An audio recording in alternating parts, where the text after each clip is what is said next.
Oh, hi. Hey, Marie. Hey, how are you?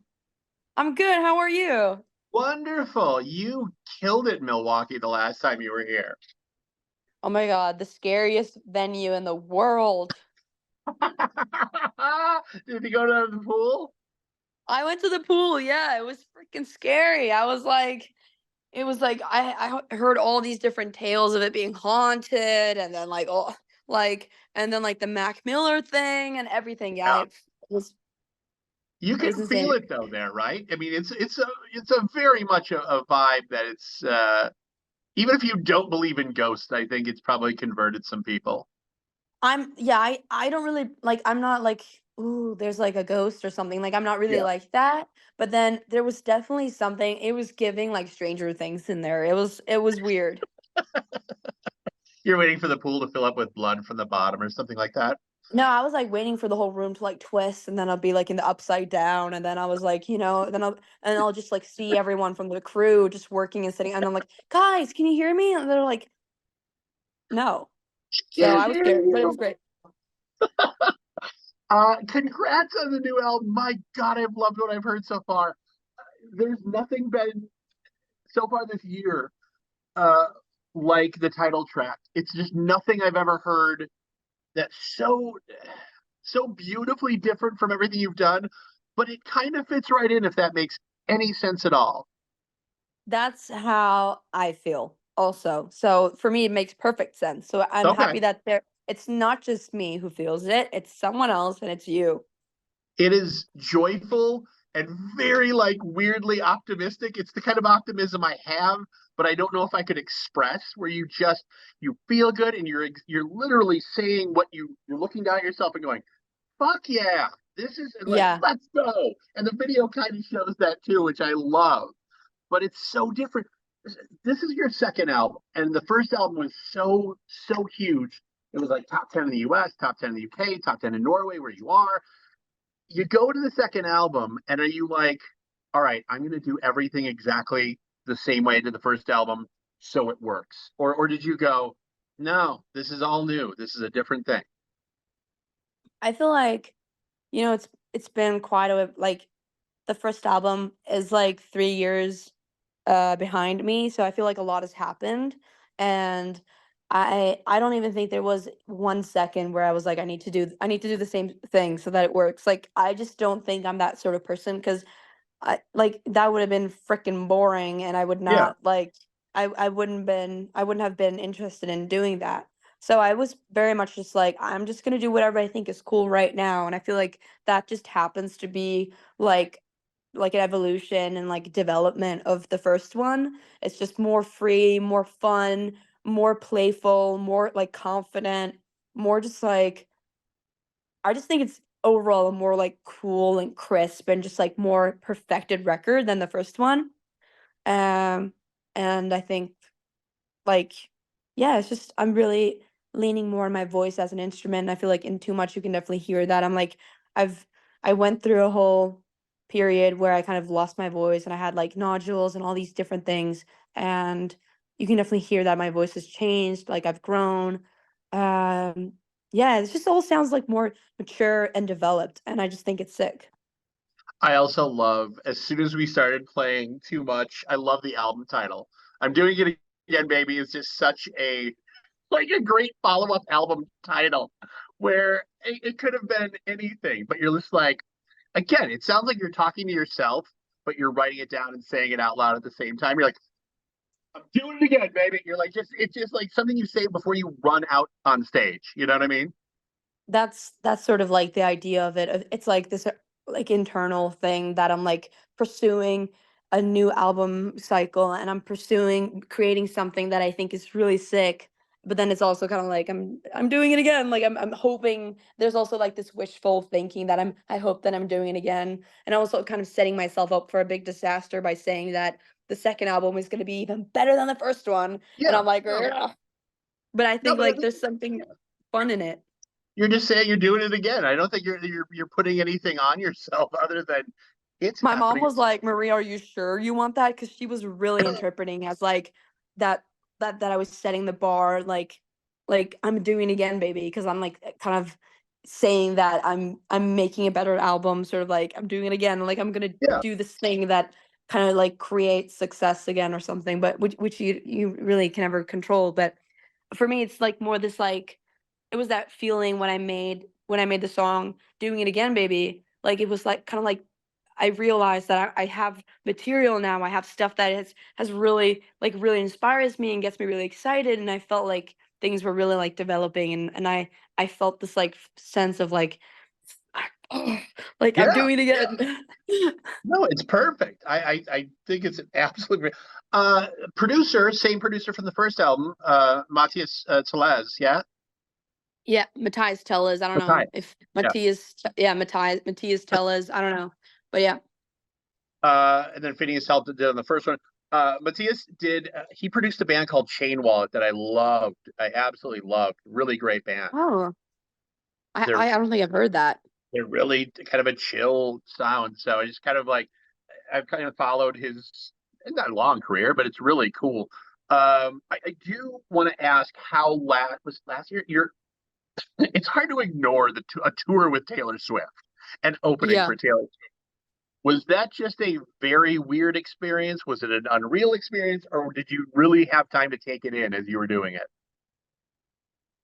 Doing it again. So Yes. Nice, nice. I was thank you. I mean, it was definitely like a big what the hell is happening? This is Yeah, insane type of feeling. It was like kind of hard to take in, but also in June last year when I was there for that whole month, I really got this kind of out of myself experience where I was like, Marie, you're experiencing something really special now. Like you're alive and you're on the Eras tour. You're supporting your favorite artist in the world. I was kind of like seeing it from the outside, and I felt like I was reliving some old photograph almost because it was like yeah. it just felt Like so out of body. magical. Yeah, it was just insane. It was that whole month, and then, being in the studio like an Electric Lady, in between shows, like making music, working on the album, like it just felt like such an electric time in my life. What is that studio like? I talked to Jack Ann up Bleachers and who recorded there and did some of that stuff Bleachers there, and he always talked about how just it's a different feeling. It really is a like I don't know what he means by different feeling, but I can also say that it feels it's a different feeling than just being in a regular studio, like anywhere else. Cause it's just like it's the smell and like it's just a whole like sensory experience almost because it's so colorful and it's full of art and the rooms have such the materials and everything in there, it's like a sensory experience being there, as well as knowing the historical aspects of it being iconic. And Jimi Yeah, Hendrix made it, and he finished it right before he actually I don't think he ever actually got to experience it.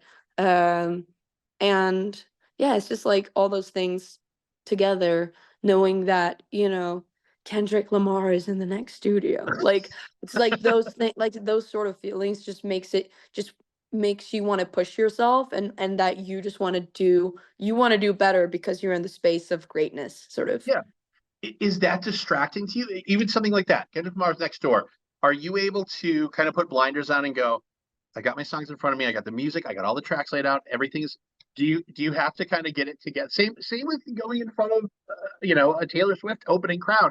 Do you have to ready yourself or can you just go? I think I can kind of just go. Also, like, obviously, even though I know maybe someone is like in the room next door, it's not like you would actually meet them or go in or anything. So Yeah, it's kind of just like that's just how it is. And then you're so busy with your own, like you're in your own bubble and you're in your own world where everything is more important to you, whatever you're doing. So I was still like very much sucked into that universe, but also going on stage, it's just like it's a switch, kind of like now I'm Marie, and then like half a second later I have to be someone else, not someone else completely, but just like I have to be a performer. I can't like stop in the middle of a song, even if I yeah. personally would like to stop because I was unhappy with the way I performed it. Like you kind of like have to just be pro, and yeah, it's just like it's like a switch. I would just have that door could open and Kendrick could walk in at any second. In my head, I would be like just swirling. I would be like, nope, nope, nope, can't do it. You're like, Oh, no, but it's like but it's also like kind of cool then to be like, no, no, no, I was busy making my own stuff. Like you're just like, Kendrick and I were exactly the same. We're fine. We're good.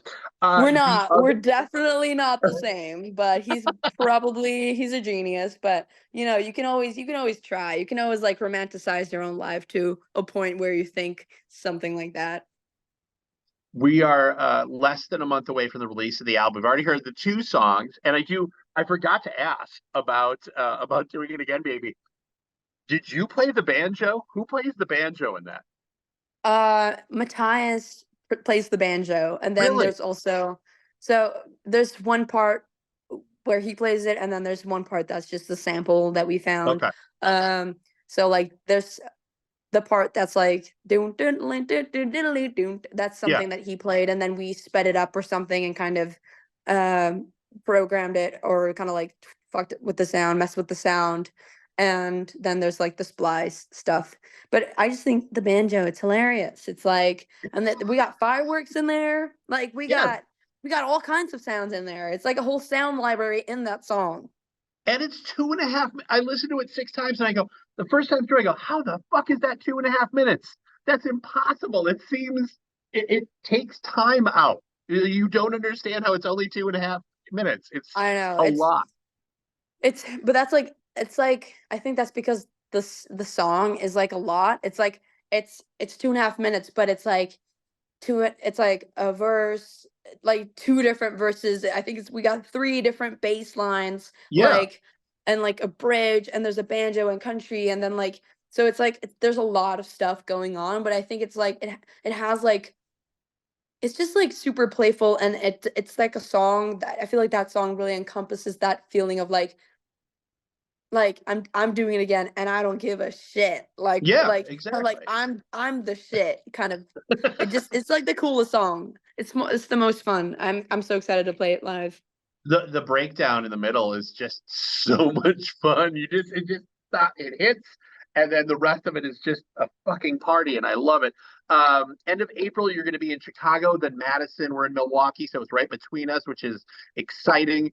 What are the rest of the plans? That you have UK tour after that, right?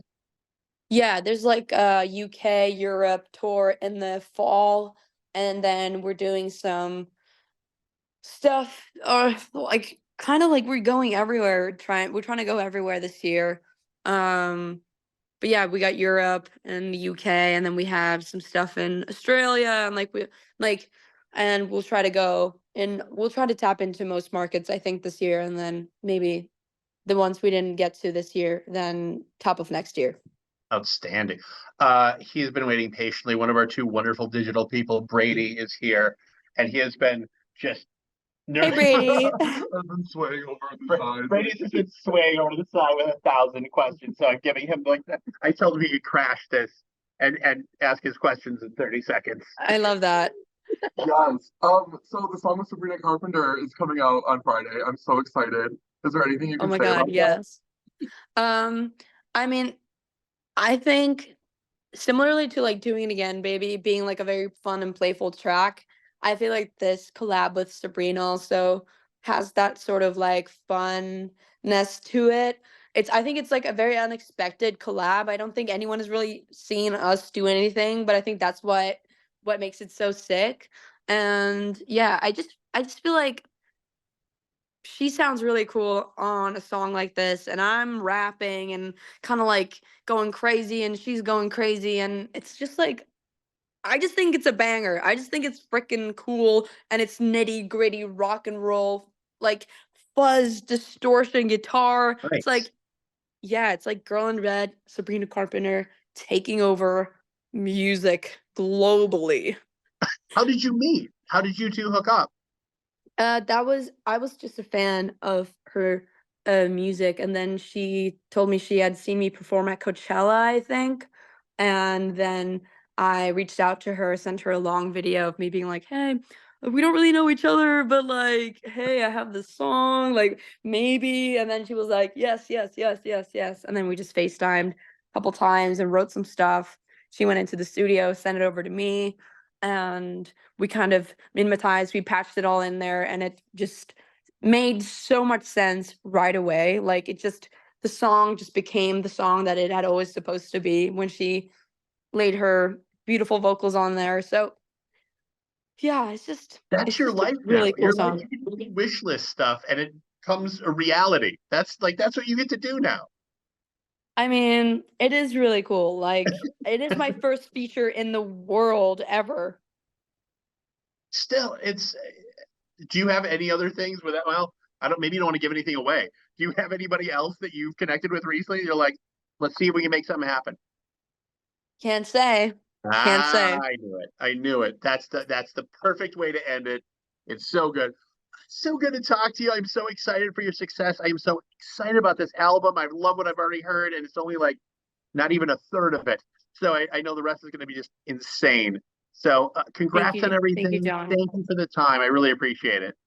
Also, thank you, Brady, for your sweet, sweet question. And you really, you didn't crash the interview. You just made it very wholesome. So Yes, that's very good. exactly. The best.